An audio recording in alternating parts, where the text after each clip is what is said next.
మేము కేంద్ర ప్రభుత్వానికి కట్టిన పన్నులల్లా మేము ₹1 కేంద్ర ప్రభుత్వానికి పన్నులు చెల్లిస్తే మాకు 42 పైసలు మాత్రమే కేంద్రం నుంచి వెనక్కి వస్తున్నాయి. అదే బీహార్ నుంచి ₹1 కేంద్ర ప్రభుత్వానికి పన్నులు చెల్లిస్తే ₹7.06 బీహార్కి ఇస్తున్నారు. ఉత్తరప్రదేశ్కి ₹3 ఇస్తున్నారు ₹1 పన్ను చెల్లిస్తే. బీహార్కు ఉత్తరప్రదేశ్కు ఇస్తున్న ప్రాధాన్యత తెలంగాణ రాష్ట్రానికి ఇవ్వడం లేదు. ఈరోజు మీరు అడ్డపడడం వల్లనే మెట్రో రైలు ఆగింది. మెట్రో రైలు నిర్మించడానికి మీ దగ్గర డబ్బులు ఉన్నాయంటున్నాడు. అంటే ఆయన ఉద్దేశం ఏంది? మెట్రో రైలు కట్టొద్దనే కదా. మూసీకి ఈరోజు నిధులు అడిగితే అవహేళన చేస్తున్నాడు, అడ్డుపడుతున్నాడు. మూసీలో పోయి ఆయన నిద్ర చేస్తా అంటున్నాడు.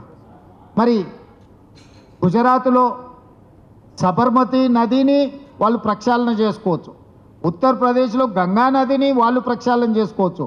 ఢిల్లీలో మొన్న జరిగిన ఎన్నికలలో యమునా నదిని ప్రక్షాళన చేస్తామని ఢిల్లీలో బీజేపీ ప్రభుత్వాన్ని ఏర్పాటు చేసింది. మరి గుజరాత్కు ఒక నీతి, ఉత్తరప్రదేశ్కు ఒక నీతి, ఢిల్లీకి ఒక నీతి, బీజేపీకి ఒక నీతి, తెలంగాణ రాష్ట్రము మూసీ నది ప్రక్షాళన చేసుకుంటామంటే మీరు సైంధవులాగా ఎందుకు అడ్డుపడుతున్నారని నేను కిషన్ రెడ్డిని అడుగుతున్నా.